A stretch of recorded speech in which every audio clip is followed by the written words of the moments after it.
episode sebelumnya, segel Buddha pemusnah agung Yaunantian mengerahkan teknik pamungkasnya yang sangat menindas dan berbahaya bagi Xiaoyan. Bing Leidong dan Tian Luolan ikut menyerang, masing-masing mengerahkan teknik puncak mereka. Meski pada dasarnya saling berhati-hati dan penuh kecurigaan, Xiaoyan mengerahkan semua yang dimilikinya. Tubuh keabadian fisik raksasa, tombak penghancur bintang, pilar surgawi. Dia terus memecah segel dan menolak mati. Xiaoyan menunjukkan bahwa keabadian fisiknya punya daya tahan luar biasa, meski sudah terkuras parah. Gou Yan akhirnya tetap membantu Xiaoyan setelah diingatkan bahwa hidupnya juga bergantung kepada Xiaoyan. Serangan pamungkas Bing Leidong retakan es raksasa tercipta, menjadi ancaman yang benar-benar mematikan. Di saat kritis, Yao Yu muncul dan meledakkan dirinya sendiri di depan retakan es itu untuk melindungi Xiaoyan. Xiaoyan telah melakukan perebutan tubuh terhadap 5 orang. Dan dari situ dia secara berturut-turut meledakkan tubuh Mu Zhao dan Yao Yu, 2 Raja Roh. Hanya dengan cara itu dia bisa menahan serangan mematikan dari lawan-lawannya. Seperti sekarang, dalam satu tebasan petir es bergerak, sebuah retakan es raksasa sejauh 10.000 kaki membelah tanah, seolah-olah gunung es raksasa jatuh dari langit menghantam bumi. Namun, ledakan diri Yao Yu, kekuatan dari tahap ketiga keabadian dewa, memiliki kekuatan yang sebanding dengan serangan pembunuh dari ahli tingkat kelima. Sayangnya, Xiaoyan tidak bisa mendekati tubuh mereka, sehingga meskipun ledakan itu sangat kuat, jangkauannya terbatas dan mudah dihindari oleh ketiga ahli tahap kelima itu.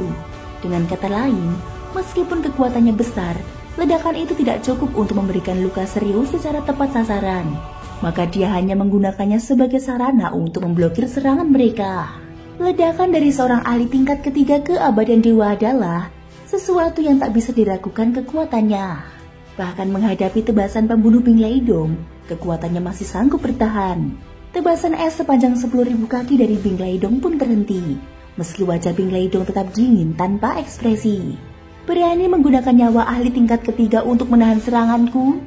Aku ingin tahu, berapa banyak orang tingkat ketiga lagi yang bisa kau korbankan demi dirimu? Ledakan ketiga ini memang di luar perkiraan Bing Leidong. Jelas, satu tebasan barusan juga menguras energinya cukup besar. Tombak pecah jiwa jurang es di tangannya kini tampak redup tak bercahaya. Namun hanya dengan satu kehendak, es dari sekitarnya kembali mengalir masuk ke tombak itu. Kau berhasil menahan satu tebasanku, tapi tebasan kedua ini, aku ingin lihat, apalagi yang bisa kau gunakan untuk menahannya.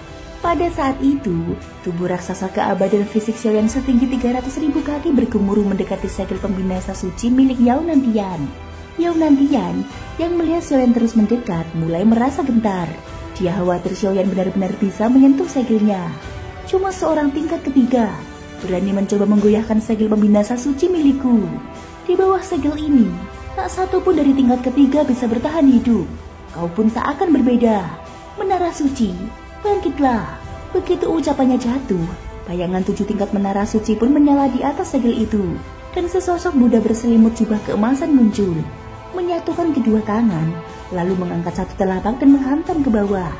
Segel pembinasa suci bergetar keras, dan gelombang keemasan yang terlihat dengan mata telanjang menyapu dengan dahsyat ke arah Xiaoyan, menghentikan langkahnya secara tiba-tiba padahal dia sudah menekan maju.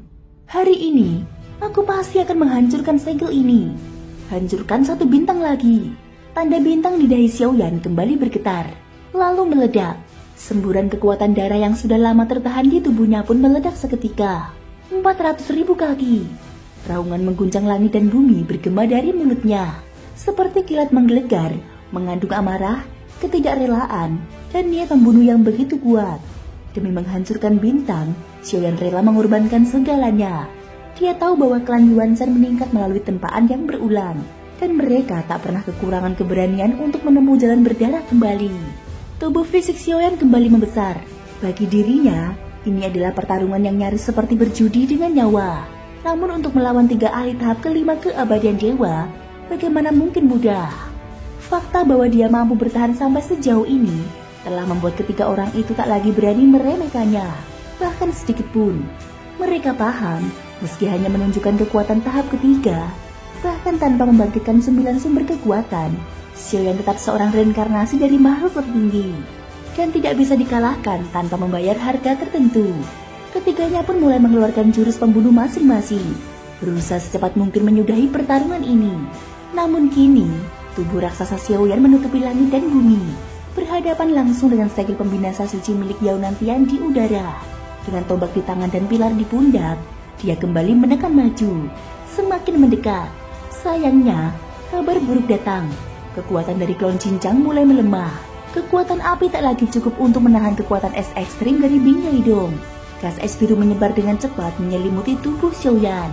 Bing Leidong yang dingin dan tak berperasaan kembali mengangkat tombaknya. Ledakan yang sebelumnya memang menetralkan serangannya, tapi tak menggoyahkan fondasi kekuatannya. Setelah jeda singkat, dia kembali mengayunkan tombak untuk serangan kedua. Dengan es biru yang lebih pekat, tombak itu memanjang dari 10 ke 100 hingga 10.000 kaki.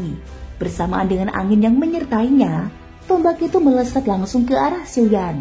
Pada saat yang sama, tubuh raksasa keabadian fisik Xiaoyan yang telah menghancurkan 2 bintang telah mencapai titik puncaknya, 400.000 kaki. Dia terus mendorong serangannya, mendekat ke segel besar Yao Nantian.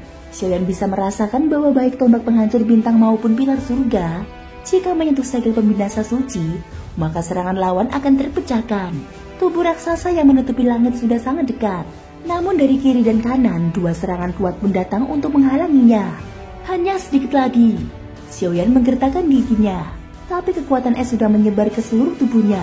Dan sesaat kemudian, sebuah pukulan keras menghantam punggungnya. Retakan es 10.000 kaki kembali menyayat tubuhnya, menciptakan luka seperti jurang dalam di punggung tubuh raksasa itu. Tubuh Xiaoyan bergetar hebat, dan langkahnya terhenti. Hari ini kau pasti mati di sini. Berani menyentuh segel pembinasa suciku? Dengan kekuatanmu, itu masih terlalu jauh. Segel pembinasa suci, penindasan kematian. Yao Nantian melihat peluang untuk membunuh Xiaoyan di depan mata. Dengan bantuan es dari Bing Leidong, jika dia bisa segera membunuhnya, maka dia akan mendapatkan kehormatan besar.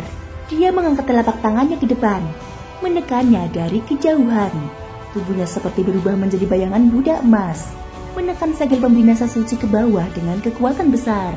Di bawah tekanan tubuh raksasa 400.000 kaki milik Xiaoyan, bahkan kekuatan es Bing Leidong pun mulai melambat, tak mampu sepenuhnya menahan Xiaoyan. Xiaoyan masih bisa bergerak. Dia menatap segel itu yang sudah sangat dekat, lalu menggigit lidahnya. Meskipun harus menghancurkan 2 bintang kultivasiku lagi, hari ini aku pasti akan menghancurkan segelmu. Tanpa memperdulikan apapun, meskipun tahu ini bukan langkah rasional, dalam pertempuran keyakinan adalah kunci kemenangan. 2 bintang di tengah alisnya kembali meledak. Dalam kondisi seperti ini, meskipun sementara ia masih bisa berada di alam leluhur, ketika kekuatan pecah bintang menghilang, kekuatannya akan jatuh dari alam leluhur. Namun kekuatan darah yang meledak dari 2 bintang itu menyapu dengan dahsyat, bahkan mengguncang kabut es biru milik Bing Leidong. Es yang membungkus tubuhnya juga terlempar sebagian. Tubuh fisiknya terus membesar. Xiaoyan sedang memaksa dirinya melampaui batas kekuatan tubuh keabadian fisiknya. Seperti yang telah dia duga, sebagai anak dari Raja Zhuo dan keturunan utama dari klan keabadian fisik, darah dalam dirinya adalah yang paling unggul di antara seluruh anggota klan itu. Hanya ketika didorong ke ujung jurang, kekuatan sejati itu bisa dilepaskan sepenuhnya. Tubuh fisiknya terus membesar, hingga mencapai 600.000 kaki. Tubuh raksasa yang seolah menutupi seluruh dunia kosong seperti telah menjadi dunia itu sendiri. Bersamaan dengan itu, tombak penghancur bintang dan pilar surga ikut membesar. Segel pembinasa suci milik Yao Nantian pun tampak kerdil di hadapan 2 senjata ini. Wajah ketiga musuh berubah drastis karena serangan Xiaoyan akhirnya mencapai segel itu. Dalam benturan itu, terdengar suara retakan. Xiaoyan melakukannya. Tanpa peduli pengorbanan, dia berhasil melakukan apa yang dia yakini, apa yang dia perjuangkan. Thank you guys sudah mendengarkan ceritaku di episode kali ini sampai akhir.